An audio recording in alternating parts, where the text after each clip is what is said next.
কংগ্রেসের ষড়যন্ত্রের জন্য জনগণের রোষে পড়ছে এআইইউডিএফ এর বিধায়করা। এই দাবি করিমগঞ্জ লোকসভা আসনের এআইইউডিএফ প্রার্থী শাহাবুল ইসলাম চৌধুরীর। রাজ্যে বইছে গরম নির্বাচনী বাতাস এবং নির্বাচনের মাত্র 2 সপ্তাহ বাকি। এর মধ্যেই দিন রাত নির্বাচনী প্রচার অভিযান জমে উঠেছে।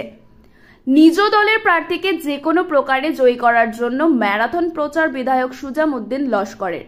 দিনরাত এক করে কাটলিছড়া বিধানসভা আসনের বিভিন্ন জায়গায় বিধায়ক সুজামউদ্দিন লস্কর নিজ দলের প্রার্থী শাহাবুল ইসলাম চৌধুরীকে সঙ্গে নিয়ে একাধিক নির্বাচনী জনসভায় অংশগ্রহণ করেন।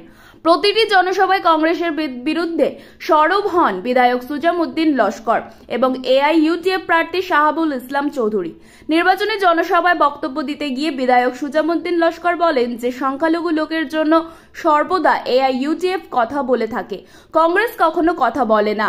রাম মন্দির প্রতিষ্ঠার দিন এআইইউডিএফ প্রার্থী করিমগঞ্জ মসজিদের শিলান্যাস করে কবরস্থান তৈরি করেছেন, কিন্তু কংগ্রেস প্রার্থী হাফিজ রশিদ আহমেদ চৌধুরী কি করেছেন করিমগঞ্জের জনগণের জন্য?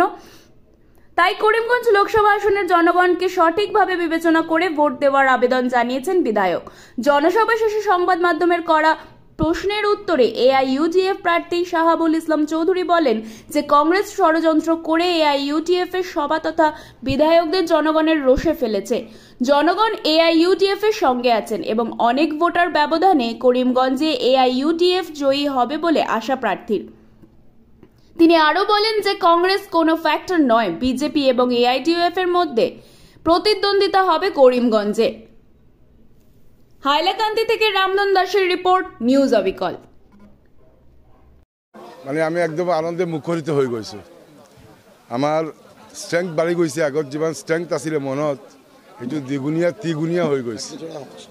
আৰু আজি এতিয়া আমি কাটলিছড়া সমষ্টিত আছোঁ। কাটলিছড়া সমষ্টিত আমাৰ সুজাম বাইৰ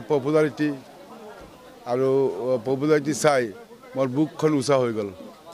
তো কিছুমান মানুহ কিছুমান পাৰ্টি নেতা অলপ আগতে আমাৰ সুজাম বাই কৈছে, বিধায়কে কৈছে যে এজন পাৰ্টি নেতা সিহঁতে ডিফেম কৰিবৰ কাৰণে 40-50 জন নিচিনা মানুহ ল'ৰাক একত্ৰ কৰি এটা মুৰ্দাবাদ জিন্দাবাদ এনেকুৱা কৈছে।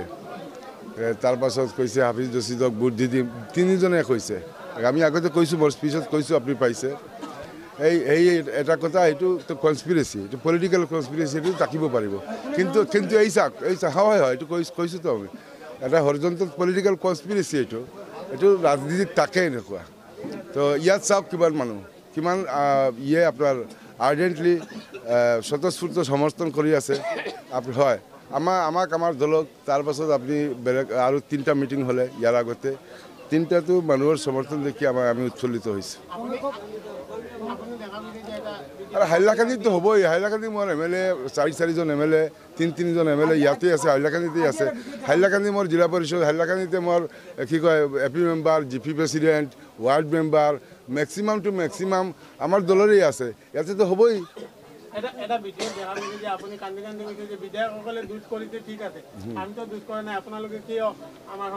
তেতিয়া সিহঁতে কি কৈছে হয় হয় নাই উত্তৰত সিহঁতে কি কৈছে?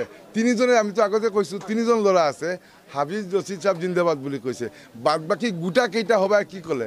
আপোনাক আমি ভাল পাওঁ, আপুনি অকলে আহি যোৱা, আপোনাক আমি ভোট দিম। এইটো কাৰণে নাযায়। বিধায়কৰ বিৰুদ্ধে কৰা নহয়। মানুহ কেইজন আছিলে? 40-50-60 এনেকুৱাই। কিন্তু ইয়াৰ লাগোৱা তেখেতৰ ডিমাণ্ড আছিলে মিটিংটো ইয়াতেই হ'ব, তেখেতৰ লোকেশ্যনত হ'ব। এইটো আমি পাছত খবৰ পাইছোঁ। আচলতে এইবোৰ মানুহ UDF-ৰে মানুহ।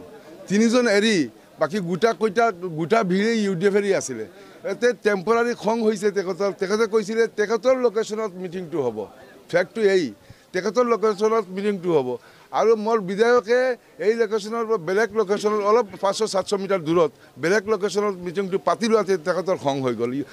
ইয়ং ল'ৰা, তেখেতৰ অকণমান খং হৈছে। কিন্তু এইবোৰ 3জন ল'ৰা এৰি বাকী গোটাকেইটা ল'ৰা মোৰেই ল'ৰা, মোকেই ভোট দিব আৰু মোৰ কাৰণে কামো কৰিব, এইটোহে কৈ দিছে।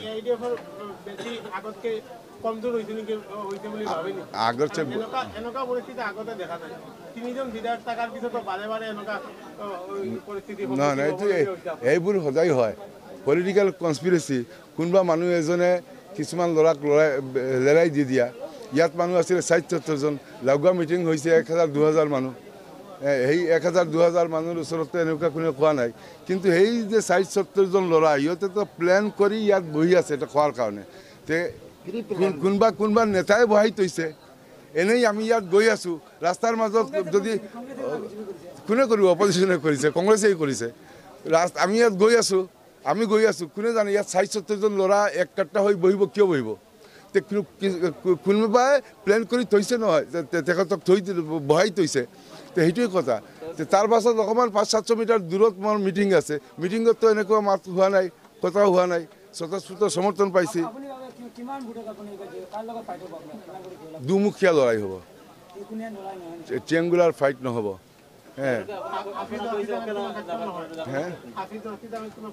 নহয় হাফিজ ৰছিদ আহমদ চাব আপুনি মানে গম পাই গৈছে তেখেতক টিকেট কোনে দিছে কোন পৰিস্থিতিত তেখেতে টিকেট পাইছে লাষ্ট টাৰ্মৰ এক্সপিৰিয়েঞ্চ মানুহ পাহৰা নাই ৰাইজে পাহৰা নাই লাষ্ট টাৰ্মত এক্সপিৰিয়েঞ্চ স্বৰূপ দাসৰ টিকেট কোনে দিছিলে